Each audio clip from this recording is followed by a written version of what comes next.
I worked on a commission painting for a friend of mine this past fall, and this was a picture of a camp. She was doing something very special for a dear friend. She was turning a big number this year, and this was her happy place, and she wanted it painted. So we went back and forth and decided on, a few different pictures of the site, and we ended up focusing on this one. She loved having the little flamingo in there. You could see it peeking out behind the tree, and she had a little canoe or kayak on the side. It was just a little memory for them. And I put the trees in here first using a little bit of the masking fluid. And I don't often do masking fluid, but this was just this is a time where I enjoy using masking fluid because I don't have to worry about painting around all of those trees, and I want to keep them fairly light. So I did the blue for the background, and then I added a little bit of brown, yellow ochre, some light yellows, and more of a green tone for some of that mossy area in the front.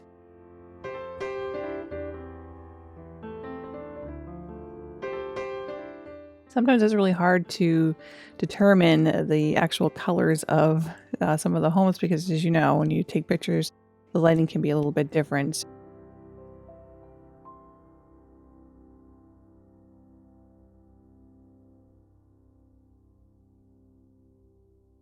It's still a little bit wet here, and I'm adding just a few little lines in here because you can barely see them in the photograph, but you have just a little hint of some of that clapboard or that siding on there. So I'm mixing up a little bit darker value and going in. This is the window. You can see the window has got a little bit of reflection in there. So I'm skipping some of those areas, just trying to paint around where I see that white and just filling in the rest with a really dark gray.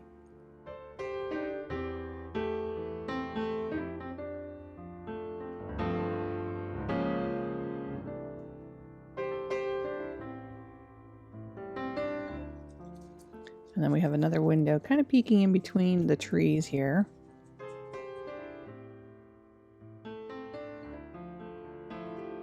And now I'm trying to mix up that bright red to go around the frame of the window. And I'm doing this all with a very small little fine brush. This window, actually, I can see now that's a little bit smaller than what I painted, so I took that one out. And then over here, there is a hint of a few windows. We're going to cover a lot of this up with some of the trees. And then we have our little canoe on the side over here. And I can see that underneath of it has a very dark shadow.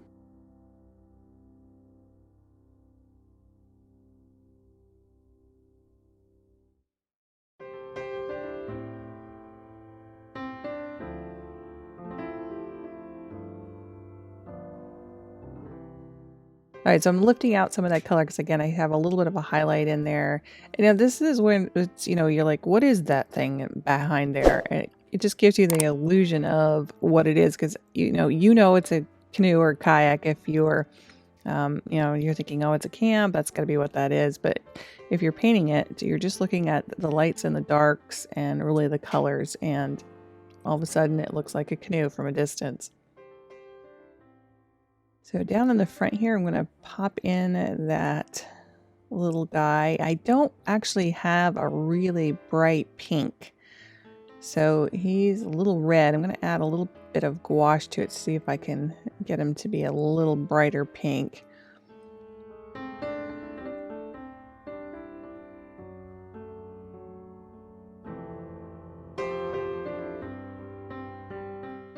And then it does have, I think it's a metal roof on here.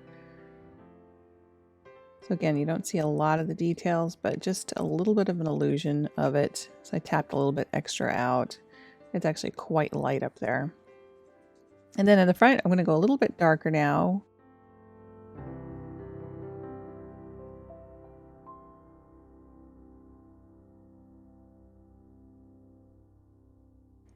Doing a little splatter because I don't want to paint every single detail, every single stick and leaf.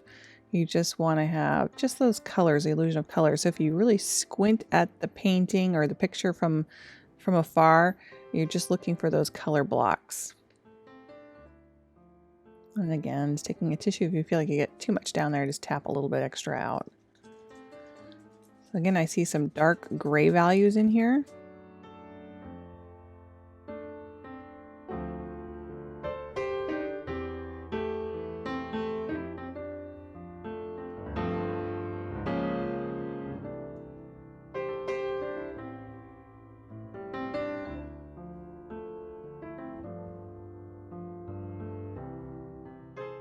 You know, got a few different colors in here. I still want to go a little bit darker. You can see it's almost black underneath the edge of the roof line, and then down underneath it's just more shadowed.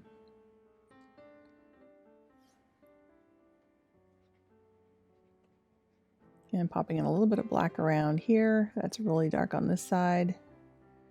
And then I'm going to go back in with that little pink flamingo and see if we can get it to be a little bit more pink. And it's more like an opera rose or something. I've got crimson and I've got some orange tints. I don't have that really light pink. So if I lighten it up a little bit, we'll see if we can... I have to play with that one, play with the color on that. Let's go ahead and remove the masking fluid. I've got most of the stuff in there now, and then we'll be able to work on the trees.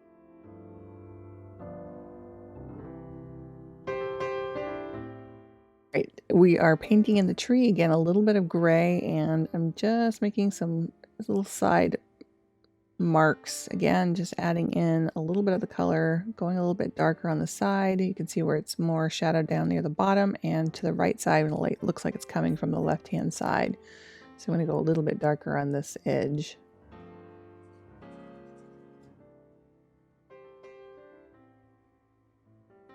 And I want to leave a lot of that white in there. I think these are birch trees, but as they get older, sometimes they turn a little gray. And we do have some like poplars and some other types of trees, and I don't really see the leaves on here, so I'm not 100% sure if these darker ones are that, but it definitely is that white birch on the right hand side. Again, if you get a little bit too dark, just lift up some of that with a tissue or a paper towel. And then using that tip of that brush, this is my squirrel hairbrush. I love these ones. It has such a nice fine tip on the end of it. It gives you a really nice point.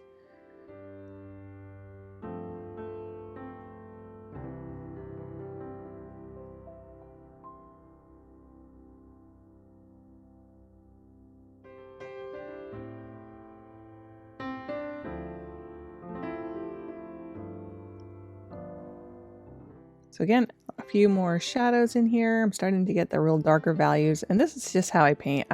I tend to go dark a lot of times with my paintings. My mother is an artist. She's self-taught. She taught me, and she uses a lot of black in her paintings. And I remember when I was younger, I'd always look at most watercolors, and they were very light and airy. And I always thought, Mom, you know, you don't paint the same as everybody else. Yours is a lot darker.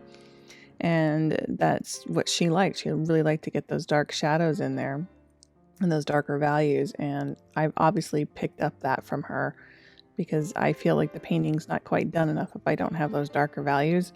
But, you know, traditional watercolors will really capture the light and a lot of those lighter values. But, you know, that's what happens. You all develop your own style and you do what you like. So do you, right?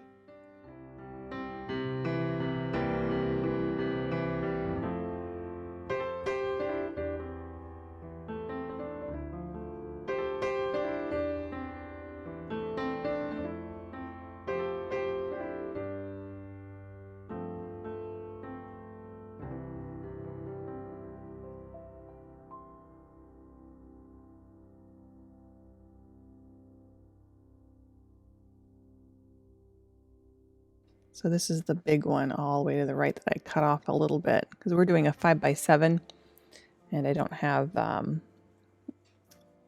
that tree all the way to the right in the painting. So again, just making a few little marks here, again darker at the bottom. I love painting birch trees. These are my probably my favorite tree to paint, with the exception of our Maine fir trees or pine trees. I do like those as well. So now I'm going back in with a little bit of white gouache because it's almost like a gray opaque. It's not that bright white that I see. So I like to use gouache just to give it a little highlight. And if I overpaint something with white, I can always pop the gouache back in there. Again, considered more of a mixed media, but that's what I enjoy. So now I'm mixing up a little bit more of that yellow, going in with some more bright, it's almost like a fluorescent green, some of that moss. It's so pretty.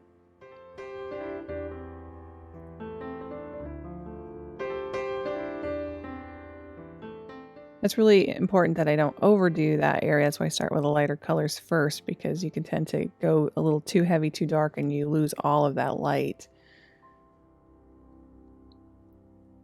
So now I'm just going to add just a few little illusion of some twigs here to get a few details in.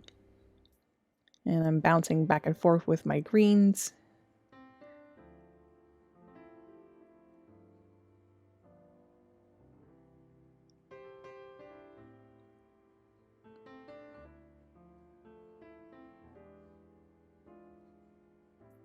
And I'm taking a fan brush now and just adding a little bit more texture in here. Doing some little dots, creating those layers. And then I can see I'm missing a little bit of that brown in through here.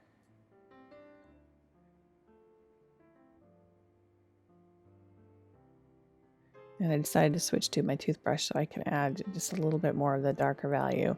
And I don't want to cover up any splats on the house, so I just took a paper towel and covered that area up so that I don't get any of those little drips on there. But again, it just creates some really nice texture. Look at the difference that made.